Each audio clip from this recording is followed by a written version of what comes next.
Bueno, comenzamos. Tenemos acá el nuevo tema que toca el día de hoy. Vamos a ver el método de incrustación estocástica de vecinos, eh, que en inglés, digamos, el nombre que tiene es T Distributed Stochastic Neighbor Embedding. Vamos a ver que aparece ahí la T de Student. Es una técnica de reducción de dimensión basada en una medida de disimilaridad, en realidad de similaridad. Por eso tiene bastante que ver con lo último que estuvimos viendo de proximidades y de matrices de proximidad. Y es una técnica de reducción muy parecida a las técnicas que ya estuvimos viendo. Entonces está bueno para ver de qué se trata.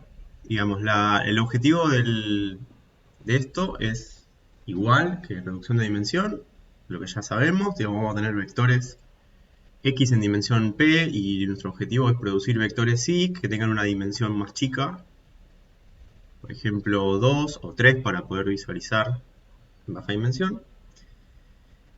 Y ahora la gracia es que yo voy a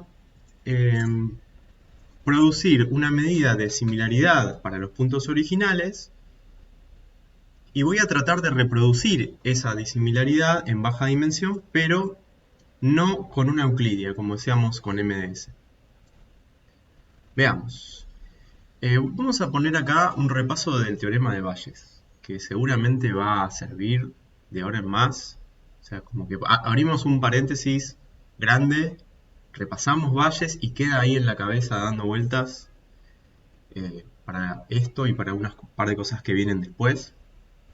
Imagínense que tengo un cierto evento A, ¿no? Y dos otros eventos B1 y B2, que sabemos que B1 y B2 son disjuntos. O sea, ocurre uno u ocurre el otro. No pueden ocurrir a la vez. Y al mismo tiempo yo sé que B1 y B2 están atados a A. Por ejemplo, tengo la probabilidad de que ocurra A sabiendo que ocurrió B1 y la probabilidad de que ocurra A sabiendo que ocurrió B2. Son las dos probabilidades condicionales. Y además puede que me den a mí la probabilidad de que ocurra B1 y B2 solo. Sí, sin condicional. Entonces, me informan que ocurrió A. ¿Cuál es la probabilidad de que haya ocurrido B2? ¿No? Me dicen, ¿ocurrió A? Decime qué probabilidad hay de que el que haya ocurrido sea B2, no B1. Como que B1 y B2 puede ocurrir uno o el otro. Entonces, repasamos acá la formulita que teníamos nosotros para calcular esto en prueba con el teorema de Bayes, y queda algo así. No sé si se acuerdan, esto es para repasar un poco porque la idea que vamos a ver en la diapositiva siguiente se basa en esto, y está bueno que lo tengamos en mente. Acá divido es la probabilidad de la intersección de B2 con A, y divido por la probabilidad de A, y lo que queda en el denominador es la probabilidad total de A. Es decir, la probabilidad de A dado intersección B1 más la de intersección B2, que es como la unión de los dos grupos, y se armaba esta combinación, que era la probabilidad total del evento A. Entonces me quedaba como Bayes me quedaba como algo así como, bueno, arriba queda una probabilidad y abajo queda la sumatoria de todas las otras, incluyendo la que yo quiero ver. ¿Ok? Entonces, vayamos un poco más a nuestro caso de estudio, que es este de puntos. Imagínense que ahora, extrapolando un poco las ideas de Bayes, yo quiero elegir dos puntos para armar un vecindario. O sea, quiero crear un vecindario con dos puntos de esos que están ahí. Decir, bueno, ustedes dos forman parte del mismo vecindario. Entonces, supónganse que yo ya elegí el rojo, o sea, ya me paré en el punto rojo, y ahora quiero ver los demás vecinos, ¿qué probabilidades tienen de ser mis vecinos? Digamos, ¿no? O sea, ¿a quién voy a elegir como mi vecino de alguna manera? Entonces lo que yo tendría que calcular es la probabilidad de que los otros sean mis vecinos, dado que yo estoy parado en el punto rojo. ¿Ven? Como más o menos esa es la onda. Entonces tengo que calcular esa probabilidad para todos los demás y hacer Bayes y compararlas. Como decir, bueno, en realidad yo me voy a elegir, voy a poder medir proximidad entre puntos a través de estas probabilidades, porque yo digo, bueno, le calculo la probabilidad a todos los otros puntos y los que estén más altos, o sea, las probabilidades más altas, van a ser puntos más próximos en el fondo. En vez de medir distancia, como nosotros estábamos acostumbrados hasta ahora con MDS o con PCA, yo, bueno, mido a través de una probabilidad condicional. ¿Sí? Entonces, miren esto. Yo lo que voy a hacer es, a los puntos, hagamos de cuenta ahora que estos puntos que tenemos dibujados en este plot son puntos en la alta dimensión, o sea, en la dimensión original, en el espacio RP, que son los puntos que yo quiero reducir. Hagamos de cuenta que RP es R2, tengo estos puntos y mi objetivo es llegar a R, o sea, reducir una dimensión. Pero mi partida es esta. Entonces yo tengo que crear esa medida de similaridad para estos puntos originales. Y lo voy a hacer con la idea de Bayes, pero usando como probabilidad, como función de que me da probabilidades, la densidad de una distribución normal. ¿Sí? Cuando yo tenía variables continuas, puedo usar Bayes, la idea de Bayes, usando las funciones de densidad. Entonces fíjense que esta cuenta que está acá, lo que hace es calcular la probabilidad de elegir J como vecino, sabiendo que yo soy I. En realidad acá está al revés, ¿no? Elegir J sabiendo que yo soy I.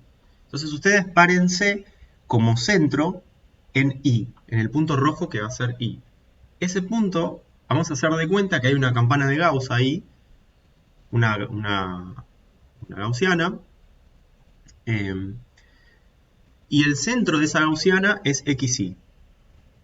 Entonces, yo calculo la distancia de Mahalanobis unidimensional, ¿no? Ponele que me paro en el J, que es el punto que está acá, algún otro que esté cerca de ese. No sé si se llega a ver mi cursor. Pero me paro en alguno que está cerca, alguno cualquiera, y digo, bueno, le calculo la distancia de Mahalanobis entre estos dos puntos con un sigma que supongamos que es conocido, no lo sé, supongamos que lo conozco el sigma, y me fijo, bueno, tomo eso como medida de proximidad, lo pongo arriba. Y después, abajo, pongo la sumatoria de todas las Mahalanobis que hay entre el punto en el que yo estoy parado y todos los otros, todos los demás, incluyendo el punto que yo estoy evaluando. Entonces, ¿ven que ahí se arma como un Bayes? Estoy como midiendo probabilidades. Este mismo método lo puedo aplicar para todos los demás puntos. Y el tema es que no va a haber simetría. Por ejemplo, cuando yo quiera pararme darlo vuelta, o sea, hacer IJ y JI, no va a haber simetría porque va a estar atado a las proximidades que tienen los demás puntos. Entonces, de alguna manera, lo que yo tengo que armarme es una matriz P sub IJ van a ser las disimilaridades, la proximidad entre el punto I y el punto J, que es como un promedio entre esas dos probabilidades condicionales. ¿Sí? Como un poco esta es la idea. Si se marean, mucho no importa. Yo lo que quiero es que capten más o menos esto de que estoy usando en alta dimensión densidades gaussianas, como normales. Asumamos que hay un sigma, que ese sigma a priori es conocido. En resumen, la probabilidad de que la similaridad entre un punto xy y el punto xj es la probabilidad condicional de que uno elija al otro basándose en la densidad gaussiana. Ahora, la gracia de esto, lo interesante de esto, más allá de esta disimilaridad, es en baja dimensión, yo voy a hacer lo mismo, voy a hacer algo parecido. Imagínense que ahora yo tengo estos nuevos puntos que van a ser mis puntos, mis resultados. Yo a ellos quiero llegar. En principio los voy a ir moviendo a estos puntos. No son la respuesta de mi algoritmo. El tema es que ahora voy a usar otra distribución. No voy a usar la distribución normal, clásica, 0, 1, sino que voy a usar la distribución T-Student de un grado de libertad. No sé si se acuerdan, seguramente algunos sí de estadística, otros por ahí no tanto, que la distribución T-Student, cuando tenía bajos grados de libertad, tenía la propiedad de tener colas pesadas. ¿Qué es esto que estamos viendo acá? Este gráfico de la curva roja que está acá versus la curva azul que es la normal 0,1.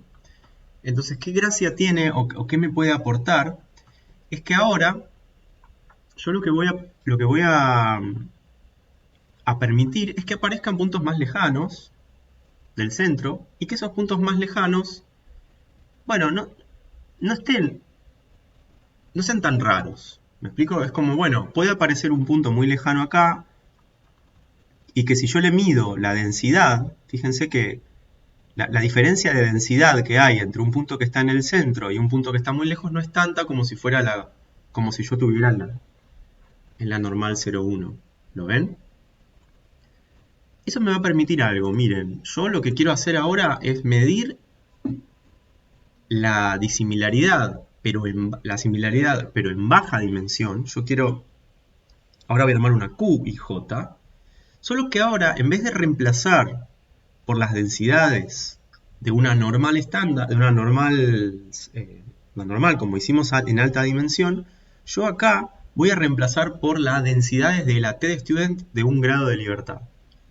Fíjense que googleen, wikipedien acá, esta fórmula que está acá es lo que queda de poner eh, las densidades de la TDStudent con un grado de libertad. Para las mentes curiosas ahí busquen lo que quieran en relación a, van a ver que da esto. ¿Cuál es la gracia? Yo voy a mover los valores de i, o sea, yo los voy a crear a los valores de i para que estas Q que yo estoy armando coincidan con las P en alta dimensión. Por ejemplo, la Q del punto 1, 2 tiene que coincidir con la de la P del punto 1, 2. Ese es el ajuste que yo voy a hacer con este método. Entonces, lo interesante es que ahora, como las Qs se miden con una métrica de la TDStudent, voy a poder tener puntos más lejanos entre sí, como abrir los puntos lejanos, abrir más distancia entre los puntos para representar disimilaridades iguales en alta dimensión. ¿Cómo lo explico un poco mejor? Me va a permitir en baja dimensión tener puntos alejados. Como decir, bueno, yo me voy a quedar voy a armar mi vecindario y a los puntos que por ahí no son tan de mi vecindario los voy a representar muy lejos. O sea, voy a poder alejarlos más que antes, más que si yo viera la normal 0,1. ¿Ok? No hace falta que tratemos de ir como con una intuición, más allá de la dureza de esto, es un poco difícil. Armo mis IES, entonces ahora en baja dimensión, si yo quiero representar las mismas disimilaridades que en alta dimensión, puede que tenga puntos que antes no estaban tan alejados y ahora van a estar más alejados. Eso me va a permitir crear vecindarios. Entonces, como yo les decía, queremos crear las coordenadas de los puntos de baja dimensión para que las Q sub i se parezcan a las P sub i. Esto es como si fuera MDS. Recuerdan que en MDS yo armaba las D sub ij para que se parezcan a las delta sub ij, pero la diferencia era que esas D sub ij eran distancias euclídeas. Ahora las Q sub i no son euclídeas, son esas medidas con la TDStudent y las otras son las medidas con la normal.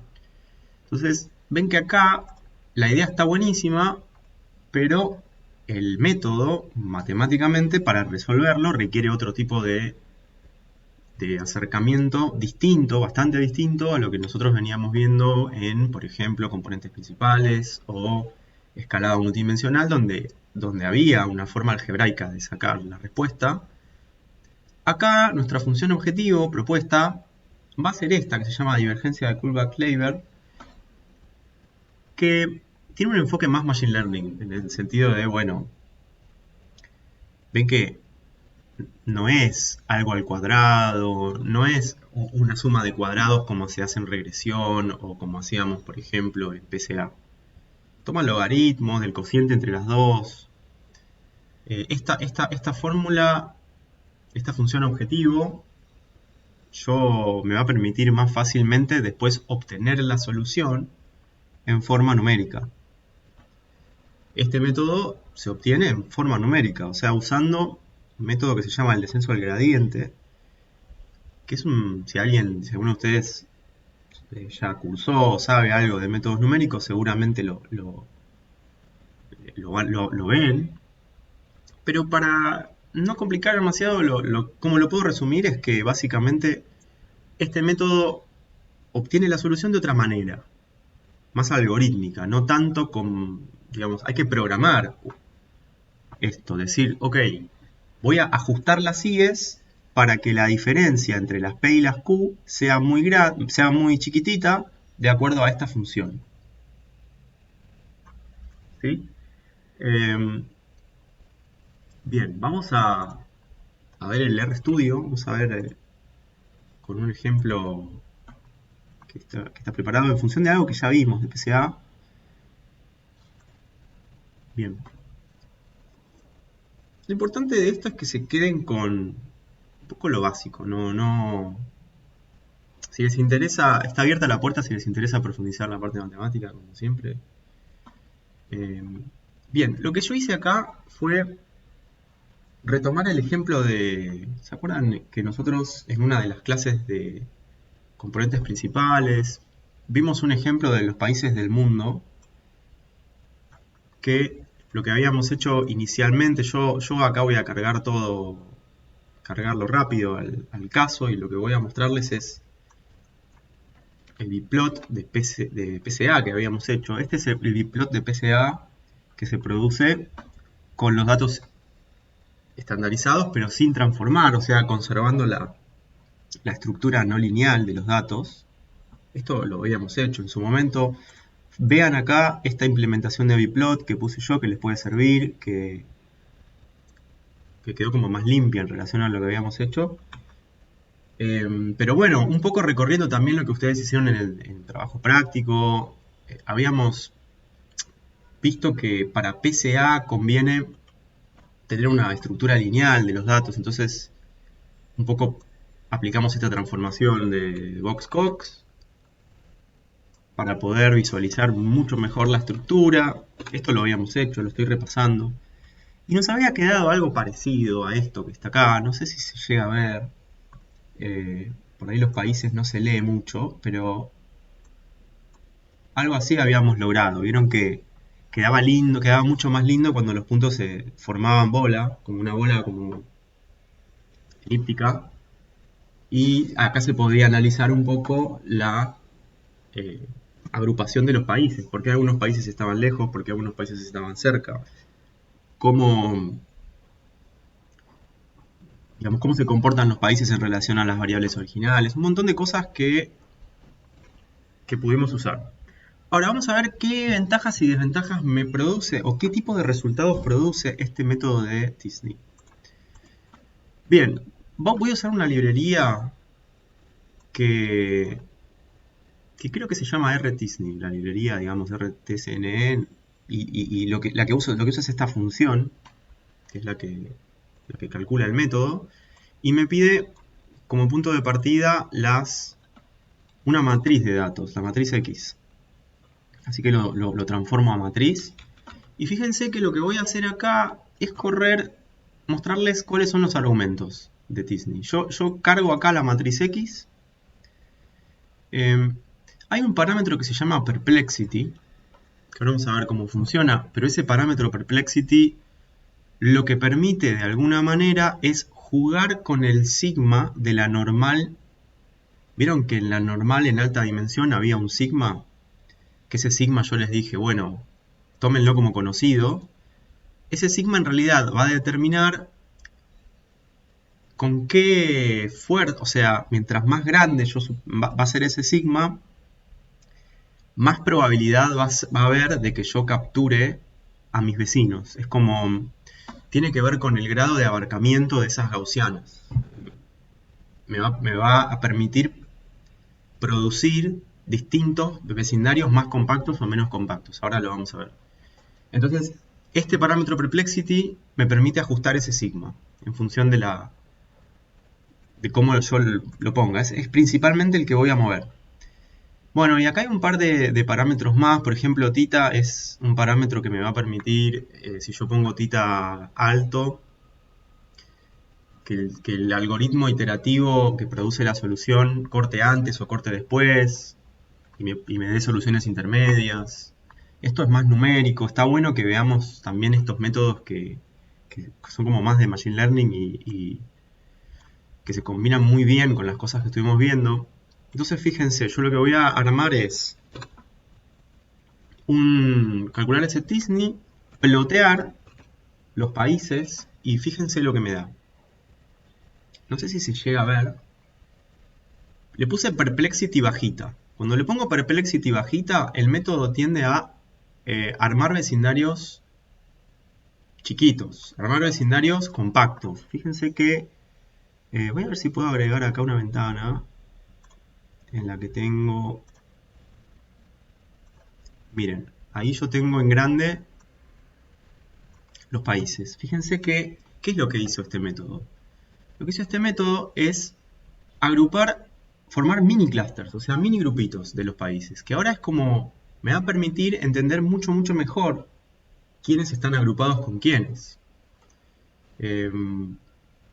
Estas agrupaciones un poco van a coincidir, si quieren pueden chusmear ahí los nombres de los países, van a coincidir un poco con algunas cosas que nosotros habíamos visto antes. Fíjense qué pasa si yo ahora cambio la perplexity y la pongo en un número más alto, por ejemplo 10. Vamos a ver qué me da. Fíjense, el método ahora produce vecindarios menos compactos, o sea, menos compactos y más juntos en todo el bloque. Como esa perplexity de alguna forma lo que está diciendo es cuánta gente yo quiero tener cerca. Mientras más grande es, más gente voy a tener cerca. Este método se llama incrustación de vecindarios porque lo que hace es justamente armar vecindarios. Armar como si fuera un mapa de casas. Entonces ven que me va a permitir agrupar, me va a permitir como estudiar quién está cerca de quién. Es interesante ir jugando con esta perplexity, como ir viendo, bueno, ¿cuál es la que me sirve? Si yo te pongo una perplexity 5, ¿qué va a pasar? Va a producirme vecindarios nuevos. Vamos a ver.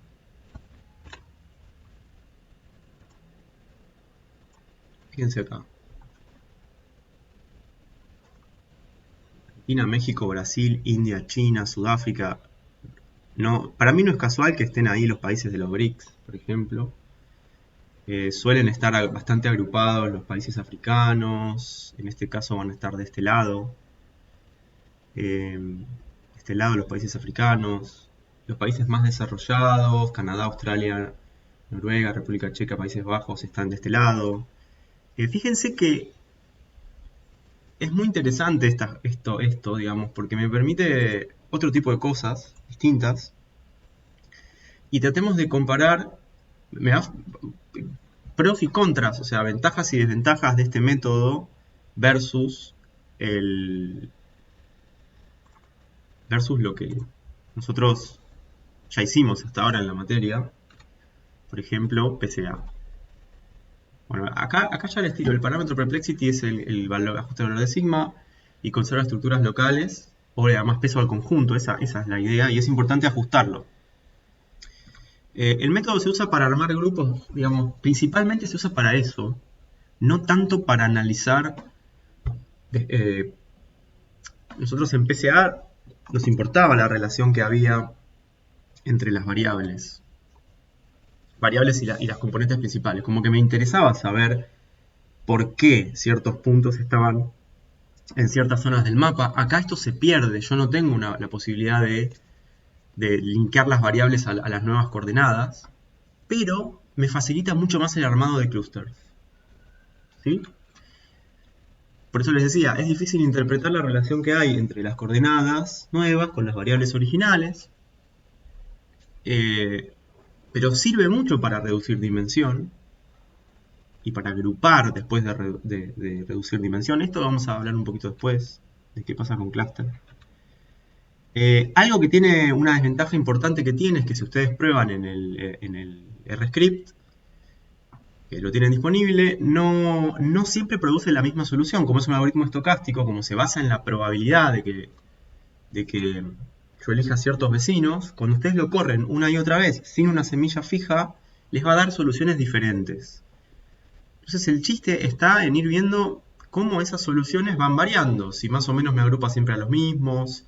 Ahí puede ser interesante la aplicación de una técnica del estilo de Bootstrap, como ya vimos en MDS. Y tiende a exagerar las estructuras no lineales. Fíjense que yo no tuve que hacer una transformación previa acá con Box y Cox de los datos. Usé los datos originales. Entonces, el método no le importa. No necesita linealidad y estructuras lindas como PCA. PCA va a estar funcionando para producir elipses. Siempre va a producir elipses. En cambio, esto produce formas más raras, exagera las estructuras no lineales que a veces en los problemas de multivariado, de estadística, es muy importante o es muy útil conservar esas estructuras no lineales porque me hablan de los datos. O sea, no siempre tengo que tener cosas gaussianas. En definitiva, no hay ninguna receta, es todo probar, depende mucho del problema en que lo usen. Así que bueno, esto fue un resumen, fue un pantallazo. Cualquier cosa me escriben, me preguntan con dudas. Y eso es todo.